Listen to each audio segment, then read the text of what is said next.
If you follow the rock and metal related news site Loudwire, you may have noticed a few out-of-touch boomers like Gene Simmons go on about how rock is dead just because their type of rock became lame a few years after it was made. Sorry, Genie boy, but just because your flavor of bloated, shallow arena rock went out of style, that doesn't mean rock and roll as a whole is dead.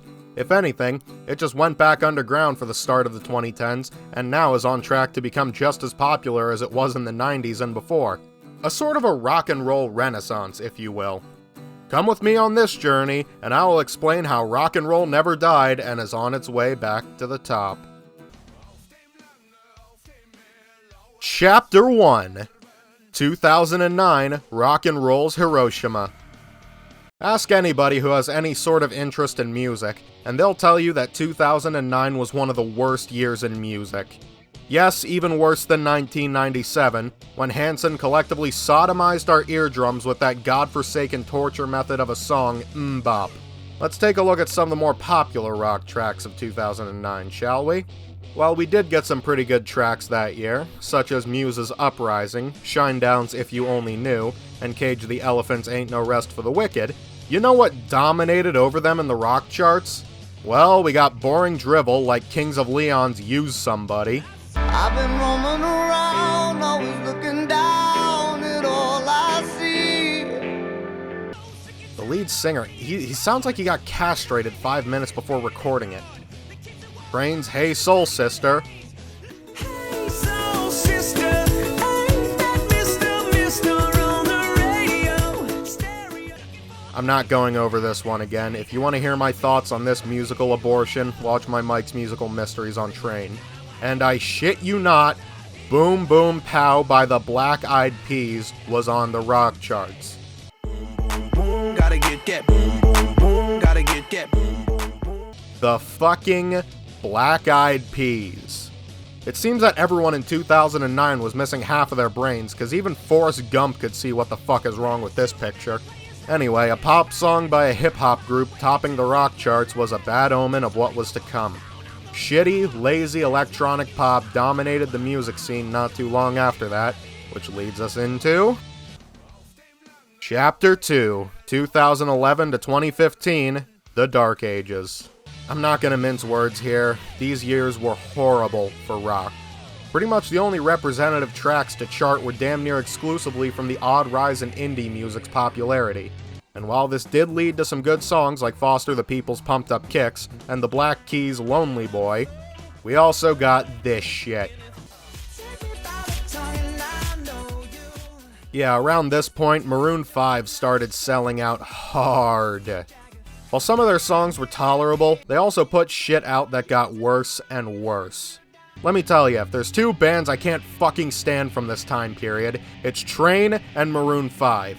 I'd sooner staple my cock and balls to my own thigh than listen to their shit again.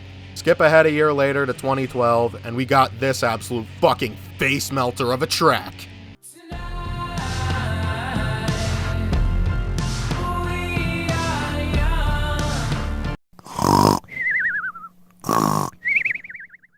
God damn it, this song is so boring, and the lead singer really needs to stop living 100% off of Soylent Shakes for God's sake. When fucking Pink sounds more butch than you might as well just put on the dress and wig and become a fucking trap at that point, because it's too late for you. But yeah, the main point is that we got some really boring shit during this time period, and it kept up like this until the years 2014 and 2015, when we got two notable rays of light within the sea of shit. The first one was Mark Ronson and Bruno Mars's funk hit, Uptown Funk. It was about fucking time that the guitar came back, because that instrument was on life support during this time. Not to mention that it cuts through the boring slow indie trend like a hot knife through butter. Sure, Pharrell Williams' Happy came out pretty close to this one, but comparing Happy to Uptown Funk is like comparing a molded rotten chicken leg that's been sitting in a dumpster for 6 weeks to chicken cordon bleu that you'd get in a fancy looking restaurant. It's clear which one's superior.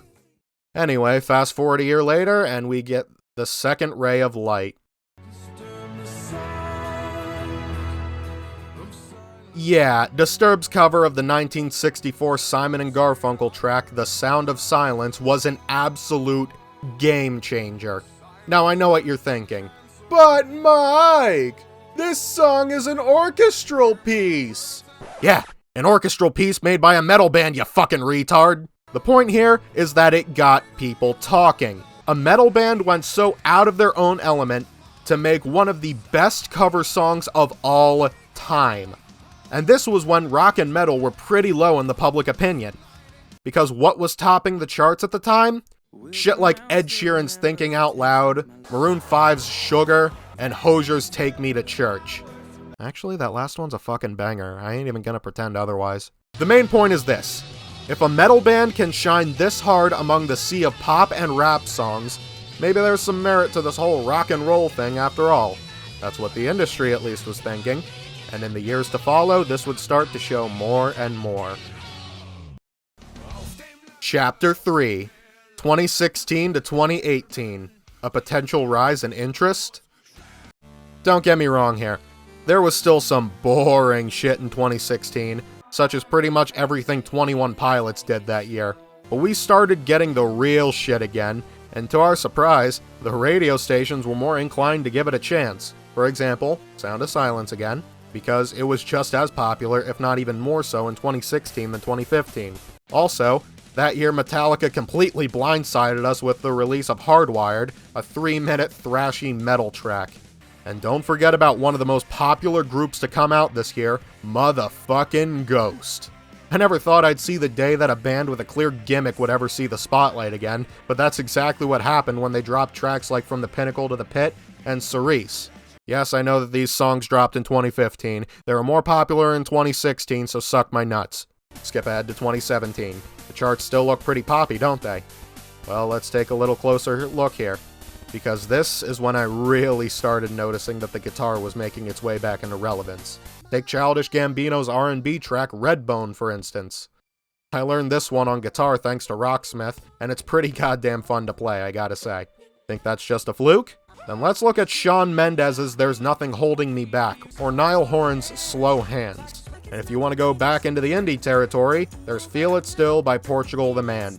And if you think the whole year of 2017 was a fluke, then let's jump ahead to 2018.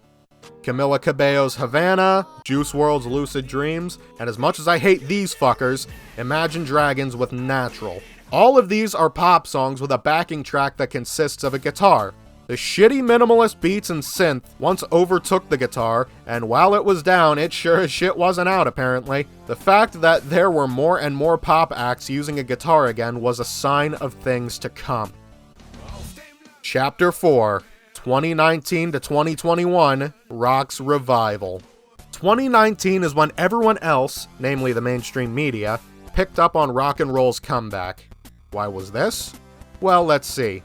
We can start with Post Malone started doing folk pop with his song Circles. Now, you see, Post Malone only became a rapper because he failed as a rock star. This is 100% true, go look it up. He auditioned to be a guitarist for a metalcore band called Crown the Empire, but his strings snapped, so he failed the audition. But now that he had his foot in the door from his rap career, it seemed that as time went on, he started doing more shit that he actually wanted to do. You want to know who he collabed with this year? Ozzy fucking Osbourne. That's right, the song was Take What You Want, featuring the Prince of Darkness himself, as well as the Astro World assassin Travis Scott. And Post Malone wasn't the only rapper to turn towards rock music from this year either. The other rapper turned rock star is Machine Gun Kelly, who collabed with Youngblood as well as Blink-182's Travis Barker for their pop-punk barn burner, I Think I'm Okay. Seems the sad boy emo kids are starting to realize at this point that rap doesn't care about them, and are coming back to rock, huh? Moving on from the rappers, Harry Styles started a pop rock career, proving himself to be the only member of One Direction with any sort of talent. His 2019 album Fine Line had a couple hits, namely Golden, Watermelon Sugar, and Adore You. It's still pretty poppy, but this release alone makes me comfortable to call Harry Styles a rock star. I genuinely think that he's earned that title. 2019 also had the Jonas Brothers make a comeback, and this time they weren't kissing the ass of our animated overlord Mickey Mouse. Their poppy soft rock track Sucker will definitely go down in history as one of the songs ever written. Bastille made a comeback for one song. They collabed with Marshmello for the song Happier, and the less said about Marshmello the better, so let's keep moving. And as for the rock tracks that stood out this year, Godsmack's ballady Under Your Scars was a notable one, but even they were completely overshadowed by one band that ended their 13-year hiatus.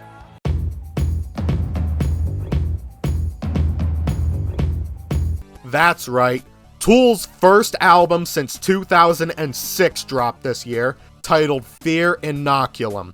Not too long after this, they allowed their discography onto streaming services, which led to a quarter of the Hot 100 being filled with absolutely nothing but Tool tracks.